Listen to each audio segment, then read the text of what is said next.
എന്തുകൊണ്ടായിരിക്കും ഈ ഇറാൻകാർ ഈ ദുബായ്, ഖത്തർ, ബഹ്റൈൻ, കുവൈറ്റ് പോലത്തുള്ള രാജ്യങ്ങളിൽ ഇത്രയും ആക്രമിച്ചിട്ട് തിരിച്ചൊന്നും ഇവർ ചെയ്യാത്തത്, അല്ലെങ്കിൽ നേരിട്ട് യുദ്ധത്തിൽ ഇറങ്ങാത്തതിൻ്റെ കാരണം എന്തായിരിക്കും? ഓൾറെഡി അമേരിക്കക്കാരും ഇസ്രയേലുകാരും ഉണ്ടല്ലോ ആക്രമിക്കാൻ, പിന്നെ നമ്മളായിട്ട് അതിൻ്റെ ഇടയിൽ പോകണോ എന്ന് പറഞ്ഞിട്ട് ഇൻട്രോവേർട്ടായിട്ട് മാറി നിൽക്കുന്നതാണോ, അല്ലെങ്കിൽ ശരിക്കുള്ള കാരണം എന്താണെന്ന് ഇപ്പോൾ അവരോട് തന്നെ ചോദിക്കേണ്ടി വരും. അത് നമുക്കറിയില്ലല്ലോ. പക്ഷേ ഒരു 2 ദിവസം മുന്നേ ഒരു കാര്യം സംഭവിച്ചിട്ടുണ്ട്. ചിലപ്പോൾ അതുകൊണ്ടായിരിക്കാം. നിങ്ങൾ ആ കാര്യം ഒന്ന് കേട്ട് നോക്കൂ. Like somebody really wants all these GCC countries to enter the വാർ.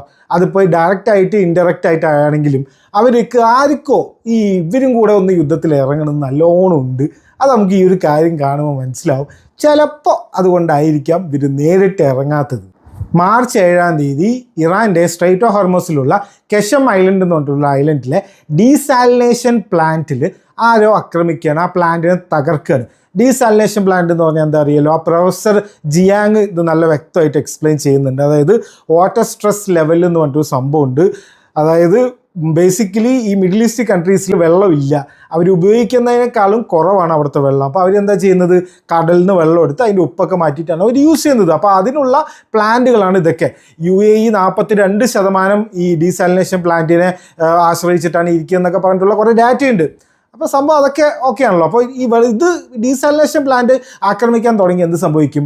വെള്ളം ഇല്ലാതാവും. അപ്പോൾ ഈ ഒരു പ്ലാന്റ് ആക്രമിച്ചതിന് ശേഷം ഇറാൻ്റെ 30 വില്ലേജിന് ഇത് ഡയറക്റ്റ് ബാധിച്ചു എന്ന് അവരുടെ ഇറാൻ്റെ ആൾക്കാർ വന്നിട്ട് തന്നെ ഇത് പറഞ്ഞിട്ടുണ്ട്.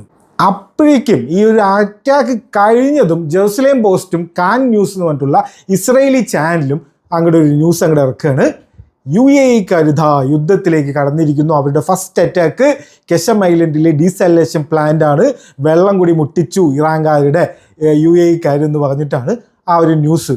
ജെറുസലേം പോസ്റ്റ് ഇത് പോസ്റ്റ് വരെ ചെയ്തിട്ടുണ്ട്, ഇപ്പോഴും ഉണ്ട്. ഈ ന്യൂസ് വന്ന് കുറച്ചു നേരം കഴിയുമ്പോൾ UAE-ക്കാർ വന്നിട്ട് ഞങ്ങളോ യുദ്ധത്തിലോ, ഞങ്ങൾക്കൊന്നും അറിയില്ല, ഇതൊക്കെ ഏത്, ഞങ്ങളിതുമായിട്ട് ഒരു ബന്ധമില്ല, ഇതിൽ ഞങ്ങൾക്ക് ഒരു പങ്കുമില്ല, ഞങ്ങൾ ഇതുവരെ അറ്റാക്കും ചെയ്തിട്ടില്ല, യുദ്ധത്തിന് ഞങ്ങൾ നേരിട്ട് ഇറങ്ങിയിട്ടുമില്ല എന്നാണ് UAE-ക്കാർ പറയുന്നത്. അപ്പോൾ US-ഉം അല്ല UAE-യും അല്ല. അപ്പോൾ പിന്നെ ആരായിരിക്കും ഈ ഒരു അറ്റാക്ക് നടത്തിയത്? അത് ഇതുവരെ ആരും കൺഫേമും ചെയ്തിട്ടില്ല. ആരാണ് ഈ ഒരു ഡീസാലിനേഷൻ പ്ലാന്റ് ആക്രമിച്ചത് എന്ന് ആർക്കും അറിയില്ല. അപ്പോൾ ഇത് എങ്ങോട്ടാണ് പോകുന്നത് എന്ന് മനസ്സിലാവുന്നുണ്ടല്ലോ അല്ലേ?